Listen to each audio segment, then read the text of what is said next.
నమస్కారం. ప్రతిధ్వనికి స్వాగతం.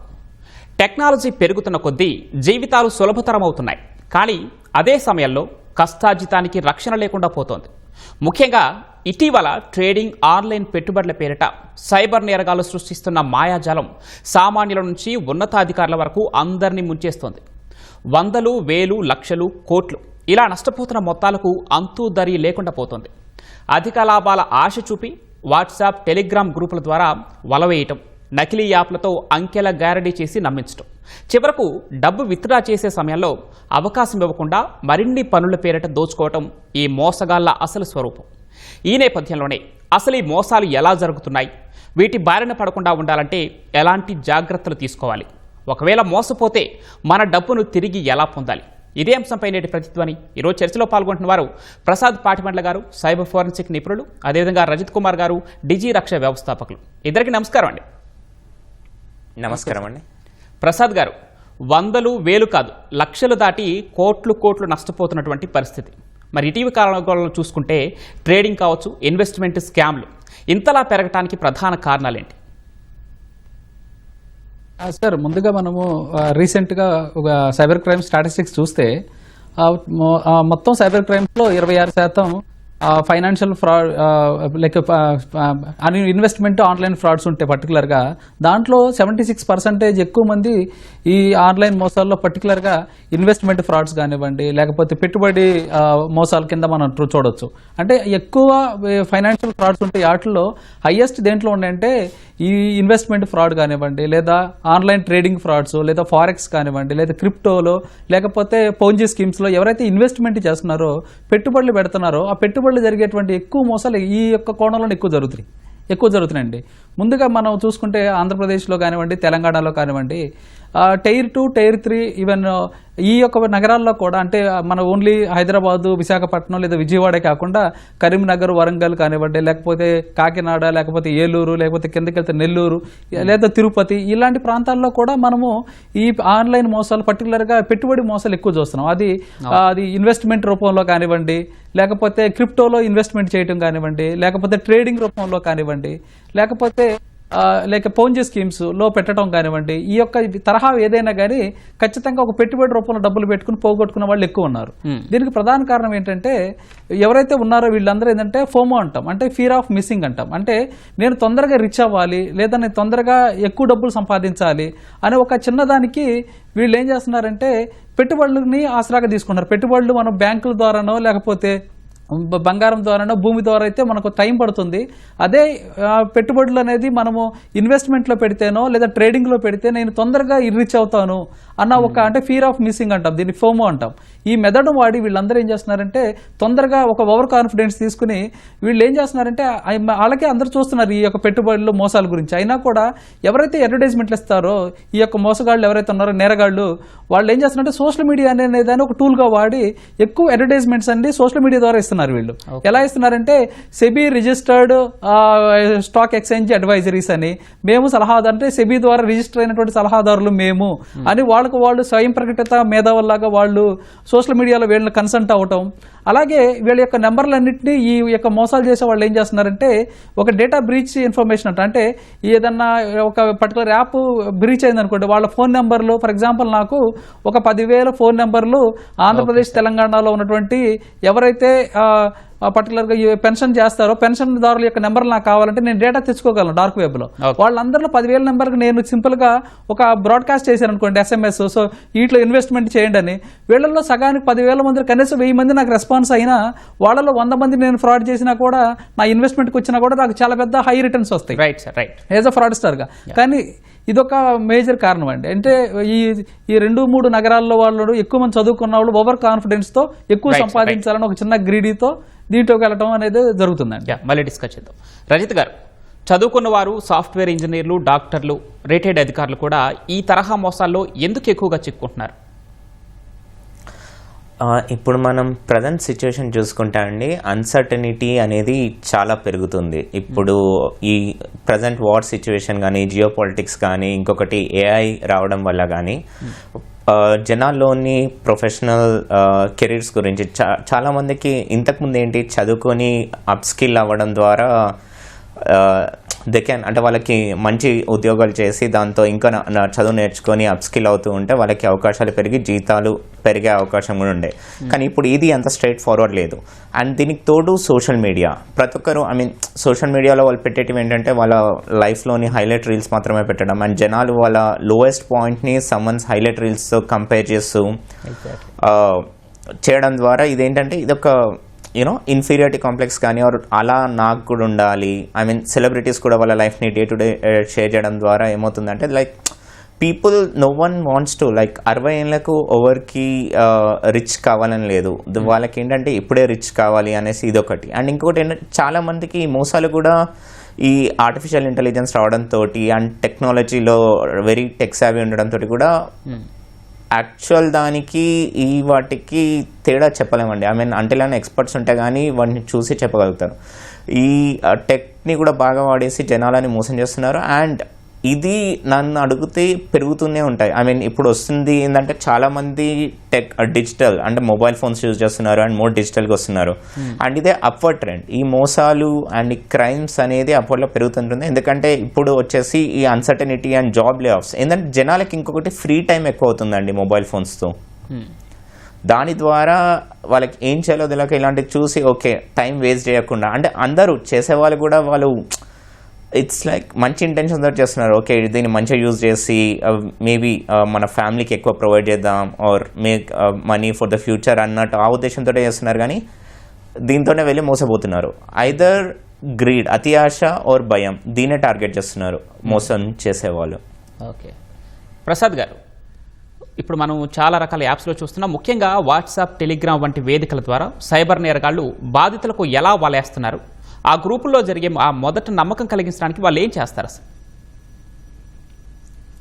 Yes sir, బేసికల్గా వీళ్ళు ఎవరైతే ఈ సైబర్ నేరగాళ్ళు పర్టికులర్ పెట్టుబడి పేరుతో మోసాలు చేసే వాళ్ళు ఎవరైతే ఉన్నారో వీళ్ళు బేసికల్గా ఏంటంటే ఫేస్బుక్లోనో లేకపోతే టెలిగ్రామ్లోనో ఇన్స్టాగ్రామ్లోనో లేదా వీటిల్లో జనరల్గా మాస్గా మేము సెబీ రిజిస్టర్డ్ ఎక్స్పర్ట్స్ అని లేకపోతే మేము విఐపి ట్రేడింగ్ ఎక్స్పర్ట్స్ అని ఇలా కొన్ని అడ్వర్టైజ్మెంట్స్ ఇవ్వడం ద్వారా కొంతవరకు ఎక్కువ మందిని అట్రాక్ట్ చేసి వీళ్ళందరిని ఏం చేస్తారంటే అక్కడే ఇన్ఫర్మేషన్ ఇస్తారనుకోండి, అందరూ అక్కడ కామెంట్ రూపంలో ఎవరో ఒకళ్ళు కొంచెం అలర్ట్ చేస్తారు. అందుకని వీళ్ళు ఏం చేస్తారంటే సింపుల్గా వాట్సాప్లోకి టెలిగ్రామ్లోకి మైగ్రేట్ చేస్తారు. అక్కడ ఏమవుతుందంటే వీళ్ళు వాళ్ళు చెప్పిన ఇన్ఫర్మేషన్ ఏదైతే ఉందో దాన్ని మాట్లాడటానికి వాళ్ళ టీం కూడా ఉంటారు. సో వీళ్ళతో ఒక కమ్యూనికేట్ అవడానికి ఒక peer to peer network create అవుతుంది.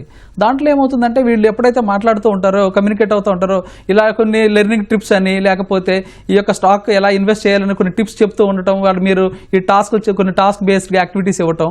సో దాంట్లో ఉన్నటువంటి కొంతమంది వాళ్ళే నాకు ఇంత ప్రాఫిట్ పెట్టి నేను 10,000 పెట్టాను ఈరోజు, నాకు ఈరోజు 70,000 రూపాయలు డబ్బులు వచ్చినాయి ఇలా చూపించేదానికి వీళ్ళు కూడా అరే ఇదేదో బాగుంది, 5,000 పెడితే 50,000 వస్తున్నాయి, 10,000 పెడితే 1 lakh వస్తుంది, ఇదేదో బాగుందని కొంత 1 or 2 daysలో వీళ్ళు కూడా మెల్లిగా అట్రాక్ట్ అవడం మొదలు పెడతారండి. అంటే వీళ్ళు మేము అడ్వైజరీస్ అని లేదా టాస్క్ లైక్ మేము గైడెన్స్ ఇస్తున్నామని చెప్పి వీళ్ళని వాట్సాప్లో టెలిగ్రామ్లో గ్రూపులు చేసి వాళ్ళ మొత్తానికి వాళ్ళలో ఉన్నటువంటి ఇంకొక ఫ్రాడ్స్టర్స్ వాళ్ళు ఒక ప్రాఫిట్ని చూపించడంతో కొంత నమ్మకం క్రియేట్ చేస్తారు వాళ్ళే. చేసిన తర్వాత వీళ్ళు కూడా ఇన్వెస్ట్ చేసిన తర్వాత ఈ యొక్క ఫేక్ యాప్స్లో వాళ్ళకు కొంత ప్రాఫిట్ చూస్తారు. ఒక 10,000 పెడతారు, వాళ్ళకి ఒక ఈవినింగ్ కల్లా ఒక 25,000 30,000 వస్తుంది. ఇదేదో బాగుంటుందని కొంత 3-4 times వాళ్ళు ఖచ్చితంగా ప్రాఫిట్ చూస్తారు. సో రిటర్న్ ఆఫ్ ఇన్వెస్ట్మెంట్ చూస్తారు. చూసిన తర్వాత ఇదేదో తర్వాత నెక్స్ట్ స్టెప్లో ఏం చేస్తారంటే వాళ్ళు దీన్ని నమ్మకం కలిగడానికి ఒక ఫేక్ స్క్రీన్ షాట్స్ ఇస్తూ ఉంటారు, కొంత ప్రైజెస్ ఇస్తూ ఉంటారు, కొన్ని ఇన్సెంటివ్స్ ఇస్తూ ఉంటారు. ఇవన్నీ ఈ మెథడ్స్ వాడటం ద్వారా వాళ్ళని కొంచెం ఒక ట్రస్ట్ అనేది క్రియేట్ చేస్తారు, ఒక నమ్మకం అనేది క్రియేట్ చేయడం ద్వారా వీళ్ళు ఈ యొక్క ఇన్వెస్ట్మెంట్ ఫ్రాడ్స్లో కానివ్వండి లేదా ఈ క్రిప్టోలోనో ట్రేడింగ్లోనో ఇన్వెస్ట్ చేయడానికి కొంత ఈ యొక్క నమ్మకాన్ని క్రియేట్ చేయడం ద్వారా జరుగుతుందండి జనరల్గా. Right sir. రజిత్ గారు, ఇప్పుడు విక్టిమ్స్ ఎవరైతే ఉన్నారో వాళ్ళు డబ్బు ఇన్వెస్ట్ చేసిన తర్వాత యాప్లో భారీ లాభాలు కనిపిస్తూ ఉంటాయి, కానీ విత్డ్రా చేసేటప్పుడు మాత్రం సమస్యలు ఎదురవుతుంటాయి. ఈ ఫేక్ ప్రాఫిట్స్ వ్యూహాన్ని మనం ఎలా అర్థం చేసుకోవాలి? సో ఇక్కడ ఏంటంటే అండి ట్రస్ట్ అనేది చాలా ఇంపార్టెంట్ థింగ్ అండ్ ఈ నమ్మకం అనేది. అండ్ యూజువల్గా మన ఇండియాని ఏమంటారంటే లైక్ ట్రస్ట్ డెఫిషియెంట్ కంట్రీ అనేసి. ఏంటంటే జనాలు ఇంకో జనాలని ఎస్పెషల్లీ స్ట్రేంజర్స్ని అంత ఈజీగా నమ్మరు.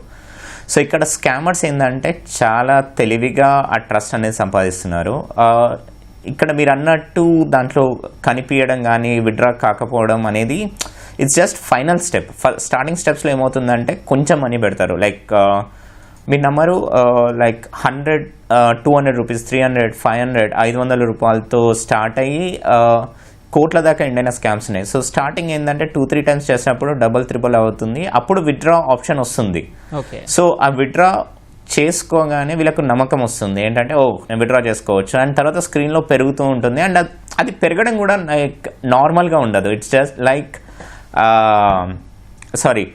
ప్రతి మచ్ నార్మల్గా ఉంటుంది. వీళ్ళకి ఏంటంటే టిప్స్ ఇస్తారు, నార్మల్గా మార్కెట్లో అవుతున్నవే మిర్రర్ అవుతాయి. సో ఏంటంటే వీళ్ళకి డౌట్ పడడానికి కూడా అవకాశం లేదు, ఎందుకంటే నార్మల్గా స్టాక్ ప్రైస్ పెరుగుతుంటే ఇక్కడ కూడా అదే.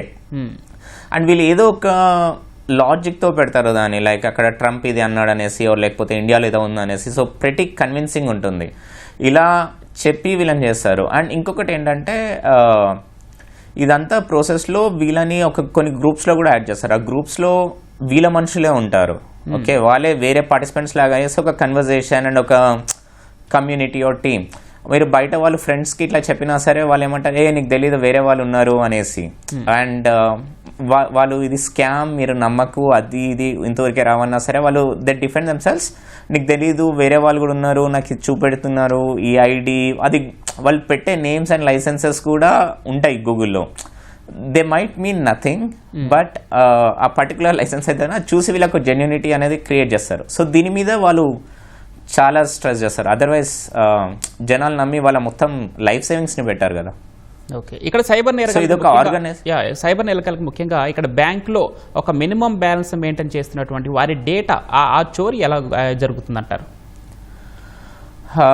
రీసెంట్గా అయినా కొన్ని అరెస్ట్లో అయితే బ్యాంక్ ఎంప్లాయీస్ కూడా కొంతమంది ఇన్వాల్వ్ అయి ఉండొచ్చండి, లేకపోతే అంత ఈజీగా వీళ్ళకి డేటా రాదు. అండ్ మినిమం బ్యాలెన్స్ అనే కాదు, చాలా మందికి రిటైర్డ్ ఎంప్లాయీస్ ఉన్నారు కదా, వాళ్ళకి భారీ మొత్తంలో మనీ వచ్చాక వాళ్ళకి తెలుస్తుంది అంటే without some employees giving this data there is no other way. ఎందుకంటే అలా అయితేనే మాత్రం ఇది ఉంది. దాంట్లో కూడా కొన్ని అరెస్ట్లు కూడా అయ్యాయి, బ్యాంక్ ఎంప్లాయీస్ని కూడా అరెస్ట్ చేశారు ఈ పర్టికులర్ ఇన్వాల్వ్మెంట్ బట్టి. సో దీంట్లో ఏంటంటే ఇక్కడ ఉన్న బ్యాంక్ ఎంప్లాయీస్ని చేయడము, వాళ్ళకి లంచాలు ఇచ్చి ఆర్ స్కామర్స్ ఇన్వాల్వ్ అయ్యి అలా ఉంటుంది. లేకపోతే వర్స్ట్ కేస్ సినారియోలు ఏంటంటే దాన్ని హ్యాక్ చేయడం జరుగుతుంది. ఎందుకంటే చాలా మటుకు సీనియర్ సిటిజన్స్ విషయంలో అవుతుంది, వాళ్ళకు రిటైర్ అయ్యి అక్కడ హై అమౌంట్ రాగానే ఈ డేటా వాళ్ళకి వెళ్ళడము, అండ్ స్కామర్స్ వాళ్ళని అప్రోచ్ అయ్యి వాళ్ళని బ్లాక్మెయిల్ చేయడం కానీ ఆర్ ఏదో ఒకటి డిజిటల్ అరెస్ట్ అని ఇలా జరగడం మనకు తెలుస్తుంది. సో మోస్ట్లీ ఇక్కడ ఐదర్ సమ్మన్ ఇంటర్నల్ బ్యాంక్స్ నుండి ఇన్వాల్వ్ అయి ఉండడం ఆర్ ఆ డీటెయిల్స్ని హ్యాక్ చేయడం. అంటే ఈజీగా ఈ ఫేక్ ప్రాఫిట్స్ వ్యూహం నుంచి ఈజీగా ఎస్కేప్ అవటం ఎలా ముందుగా అంటే సో ఒకటి ఏంటంటే ఇలాంటివి ఏవైనా సరే దాన్ని వీళ్ళు కాల్ చేసి చెప్పడం కానీ, ఇది ఒక సింపుల్ థింగ్ ఏంటంటే ఇన్వెస్ట్మెంట్ యాప్స్ కానీ ఏదైనా సరే వీళ్ళన్నీ యాప్ స్టోర్లో కానీ ఆర్ ప్లే స్టోర్లో ఉండవండి, వాళ్ళు లింక్స్ ఇస్తారు, లింక్స్ ఇచ్చి లాగిన్ కమ్మంటారు. అండ్ ఇంకొకటి ఇది బాటమ్ ప్రైమరీ మెయిన్ థింగ్, ప్రతిసారి ఒక్కొక్క అకౌంట్ ఇవ్వరు. ఏ ఇన్వెస్ట్మెంట్ ఫర్మ్ అన్నా ఏ కంపెనీ ఫర్మ్ అన్నా సరే ఆ యాక్చువల్ జెన్యూ ఉంది, ఆ కంపెనీ యొక్క అకౌంట్కి మాత్రమే డబ్బులు వేయమంటుంది, వేరే వాళ్ళ అకౌంట్కి వేయమని చెప్పారు. అండ్ డబ్బులు వేసి ఆ స్క్రీన్ షాట్ పెట్టండి, అది చేయండి, ఇదంతా స్కామ్కి ఫస్ట్ స్టెప్.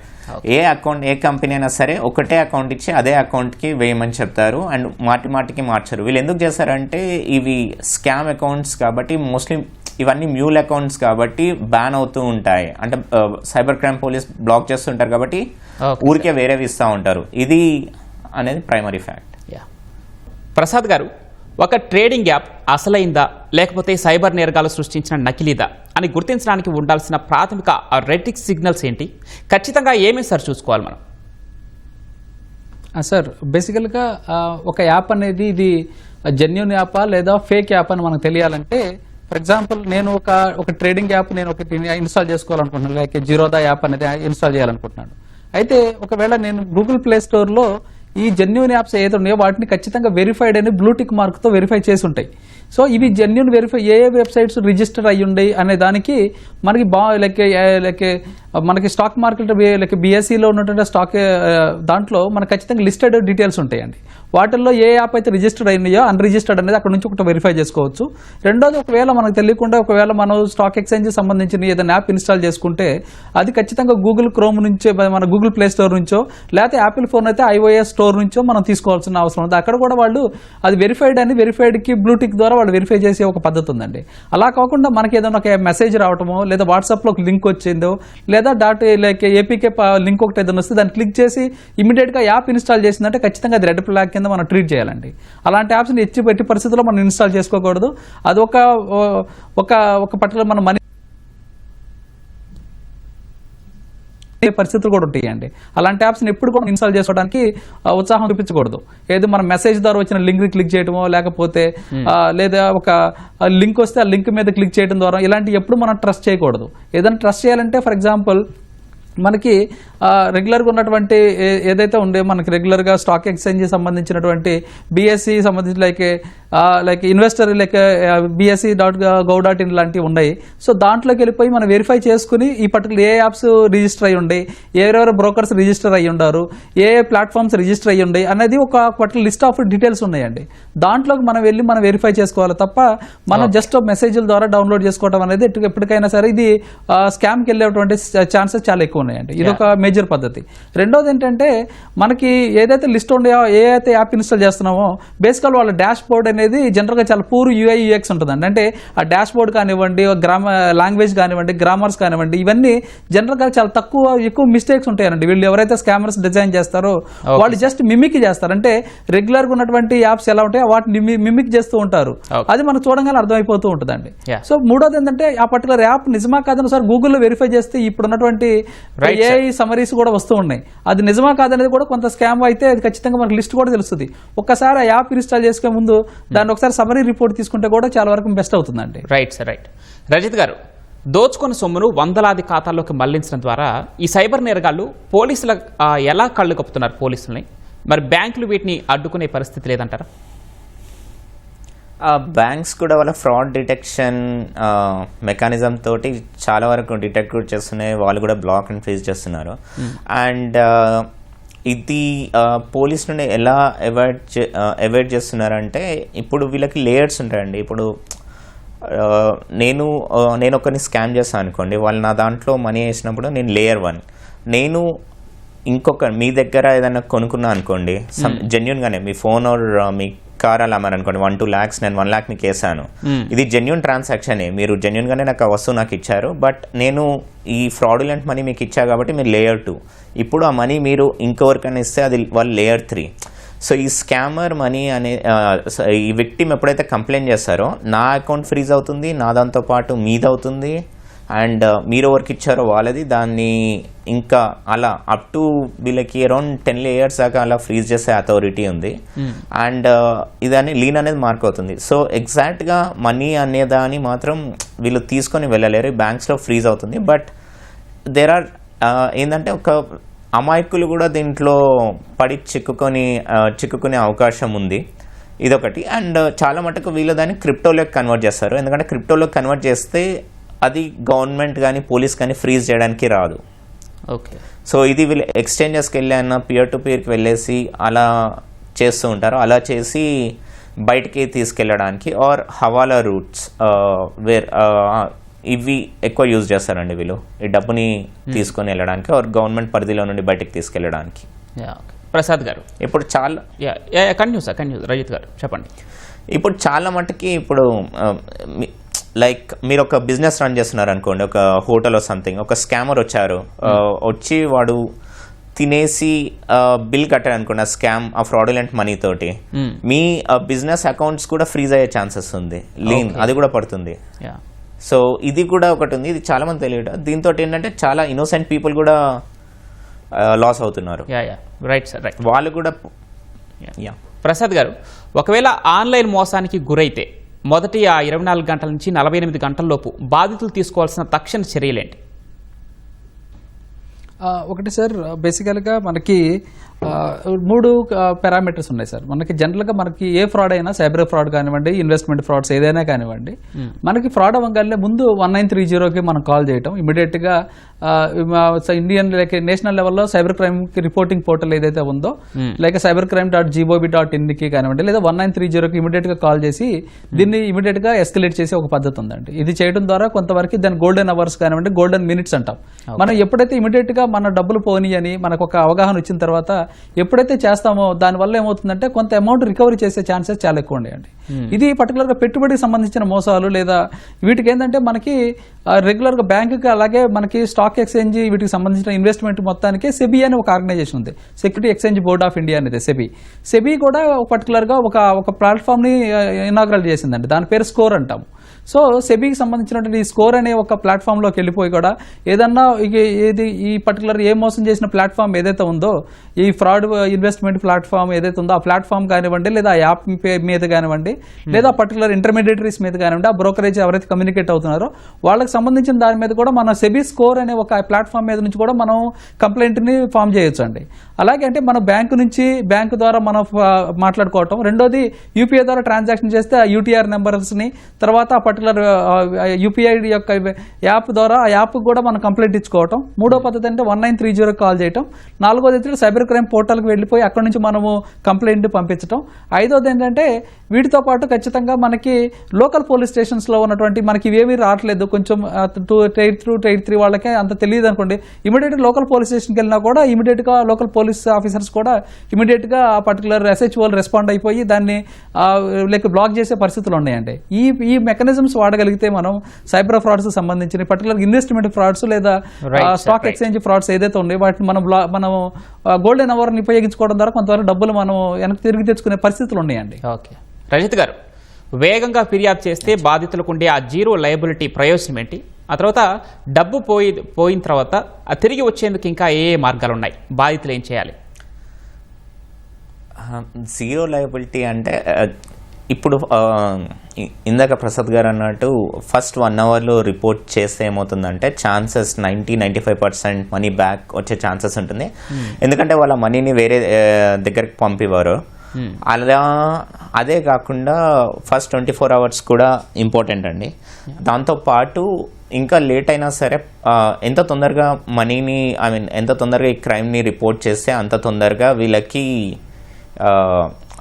డబ్బులు వచ్చే ఛాన్స్ ఉంటుంది. బట్ అలా కాకుండా సరే కొంతమంది ఏంటంటే భయపడుతున్నారు చాలామంది, పోలీసులు నన్నేమని అంటారా, నాకు ఇంత మనీ ఎక్కడ. చాలామంది ఏంటంటే అప్పులు కూడా తీసుకుంటున్నారండి, అప్పులు కూడా తీసుకొని ఇదంతా చేస్తున్నారు. వీళ్ళకి ఏంటంటే ఈ భయం కూడా, ఈ ట్యాక్స్ ఏమవుతుంది ఆర్ అది ఏంటి అదంతా ఏముండదండి. First and most priority like మీకు ఈ డబ్బులు ఎలా వెనక్కి తీసుకొస్తారనేసి పోలీస్ కానీ అదర్ అథారిటీస్ చూస్తారు. అండ్ మీరు రిపోర్ట్ చేయగానే ఫస్ట్ ఫ్రీజ్ అవుతుంది. మేము రీసెంట్గా ఈటీవీలో కూడా కవర్ అయింది. డిజిరక్ష అనే ఆర్గనైజేషన్ కూడా స్టార్ట్ చేస్తాము దీనికే. కొంతమంది ఏంటంటే పోలీస్ స్టేషన్స్కి కానీ కోర్ట్స్కి కానీ వెళ్ళడానికి ఇష్టం లేదు, వాళ్ళకు మేమే అథరైజేషన్ లెటర్ తీసుకొని వెళ్ళి రిప్రజెంటేషన్ చేయడం కానీ, కోర్టులో పిటిషన్స్ ఫైల్ చేయడం కానీ, దగ్గరుండి డబ్బును తెచ్చుకోవడానికి. కొంతమంది ఇప్పుడు ఒక కేసు మేము చూసినాం, వాళ్ళు 2.5 కోట్లు పోయాయండి సైబర్ క్రైమ్లో. అతనిది 80 lakhs ఫ్రీజ్ అయ్యాయి, అంటే 80 లక్షలు ఫ్రీజ్ అయ్యాయి. అండ్ మేము పిటిషన్ కూడా ఫైల్ చేసాము టు గెట్ దట్ బ్యాక్. అది ప్రాసెస్ నడుస్తుంది. సో అతనికి 80 లక్షలు వస్తున్నాయి, ఇది అయ్యి 5 నెలలు అవుతున్నాయి. సో డిఫరెంట్గా ఎంత తొందరగా రిపోర్ట్ చేస్తే అంత బెటర్. బట్ మీకు ఇట్లా కాదు, మీకు హెల్ప్ కూడా కావాలి అంటే మీరు డిజిరక్ష మా ఆర్గనైజేషన్ కూడా అప్రోచ్ కావచ్చు. ప్రసాద్ గారు ఒక 3 జాగ్రత్తలు చెప్పండి ఈ సైబర్ నేరాల నుంచి కొంత ఎస్కేప్ అవడానికి, జాగ్రత్త పడటానికి. ఒక 3 అంటే ఏం చెప్తారు ఒక మాటలో? ఒకటి, సోషల్ మీడియాలో వచ్చినటువంటి ఇన్వెస్ట్మెంట్ ఫ్రాడ్స్ లేదా ఇన్వెస్ట్మెంట్ ప్రకటనలు కానివ్వండి, లేదా క్రిప్టోలో ఇన్వెస్ట్మెంట్, వీటిల్లో సోషల్ మీడియాలో వచ్చినటువంటి ఏ పెట్టుబడులకు సంబంధించినటువంటి పర్టికులర్గా ఇన్వెస్ట్మెంట్కి సంబంధించి లేదా స్టాక్స్లో ఇన్వెస్ట్మెంట్ చేసి అనేటువంటి వాటిని సోషల్ మీడియా వచ్చినటువంటి ప్రకటనలు మాత్రం నమ్మవద్దు. అది మేజర్. రెండోది, ఏదైతే మనకి వాట్సాప్ లో టెలిగ్రామ్ లో వచ్చేటువంటి చాటింగ్ని మీరు నమ్మకూడదు. మూడోది, ఒకవేళ మీరు మోసపోతే ఇమీడియట్ గా కంప్లైంట్ కి వెళ్ళేటటువంటి 1930 సైబర్ క్రైమ్ పోర్టల్ ను వాడుకోవడం అనేది చాలా ఇంపార్టెంట్ ఫ్యాక్టర్ అండి. రైట్ సార్ ప్రసాద్ గారు, థ్యాంక్ యూ చర్చలో పాల్గొన్నందుకు రజిత్ గారు, అదేవిధంగా ప్రసాద్ గారు. ఇది నేటి ప్రతిధ్వని. నమస్కారం.